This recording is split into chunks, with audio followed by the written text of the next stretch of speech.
Hello all, my name is Anand and I'm working in Visitech Solutions. I recently read a very interesting book on lean startup and found it very useful for the startup companies. While reading the book, I made many notes and I would like to share those notes with you all.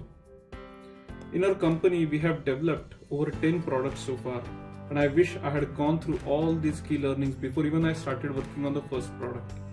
Nevertheless, I would be using these principles in future and I hope you would find them useful as well.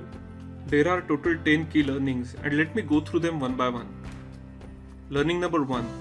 Startups need to be managed differently from the established organizations. Key lesson here is do not work as if you're launching a space rocket for years and making it perfect. In reality, managing a startup is more like driving a jeep across unstable and bumpy road, where the founders must constantly change the direction and respond quickly to the unexpected obstacle and dead ends. Learning number 2. Initial focus should be to find a sustainable business model.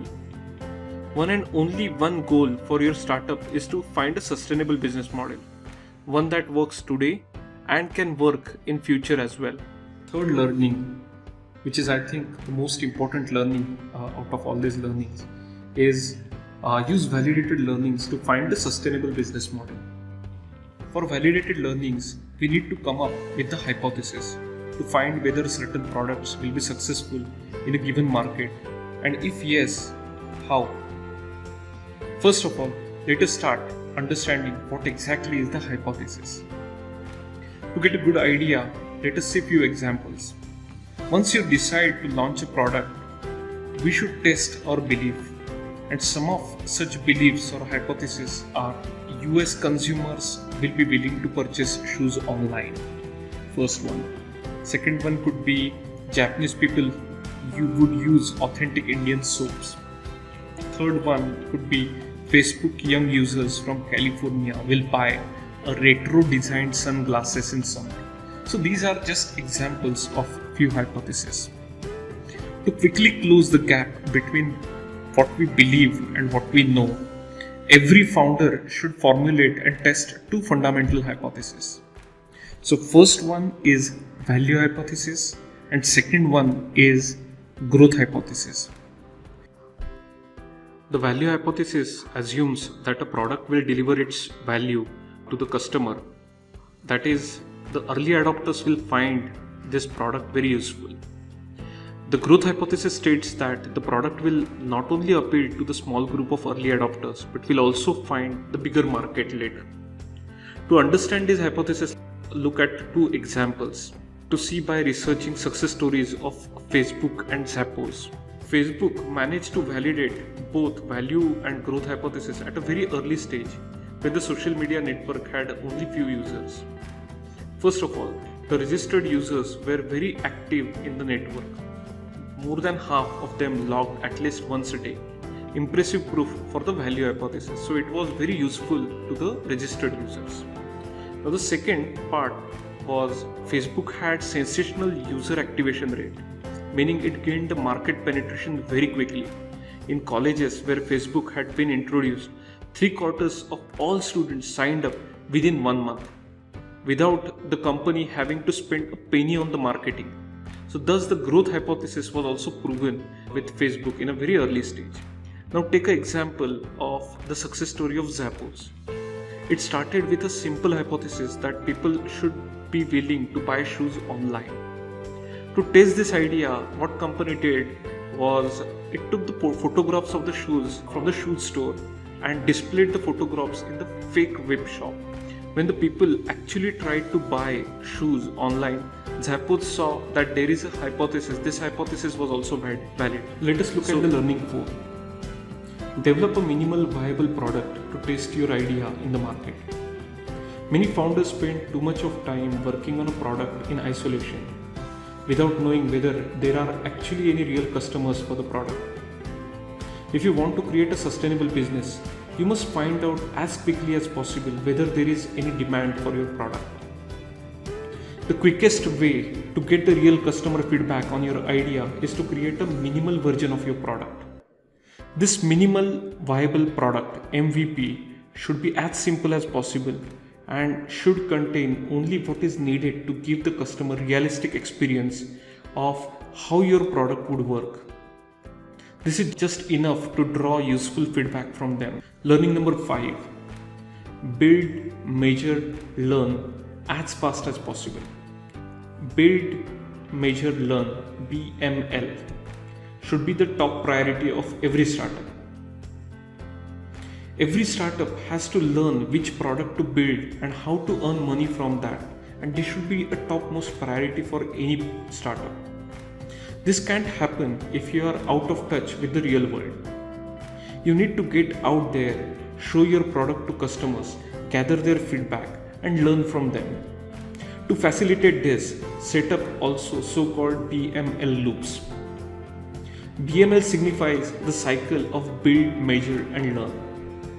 First, you build your simple version of your product, like a prototype. Second, you take the product to its actual market and gather customer feedback.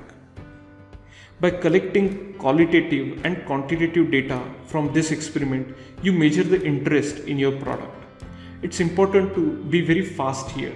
Each BML loop helps you improve your product and gives a valuable insight about what your customer wants. More iterations that you can go through, more likely it is you will find your sustainable business model. Now let us look at the learning number 6. Use split tests to optimize your product. When developing and improving a product, startups have to distinguish between value and waste. They must find out which features are valuable for their customers and which aren't. Valuable features are those that help company attract more customers or increase revenue. Any change you wish to make to your product should be tested with this semi-scientific approach before actually implementing it. Now let us look at learning number 7. To find the right business model for company, you usually have to have a pivot. Many startups believe that to make a successful company successful, you must have perseverance and iron will. But thinking in this way may lead startups into so-called land of living dead. To avoid this, you should keep asking yourself how you need to change your product or improve it and make it find its market. A pivot can take many shapes, such as redefining the core values of your product, choosing to pursue a different customer segment, and changing your main sales channel. A main characteristics of pivot is that the core assumption behind the startup have changed and therefore a new hypothesis must be tested. Now let us look at learning number 8. Focus only on one engine of growth.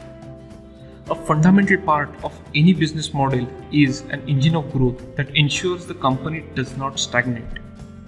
There are 3 kinds of engine of growths: the sticky engine, the viral engine, and third one is a paid engine. Let us look into each engine one by one.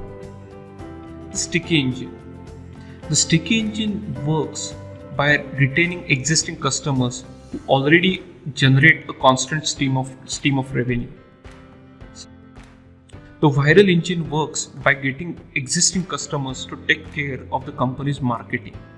So awareness of product spread among your target customers by word of mouth. Now finally, the third engine is a paid engine.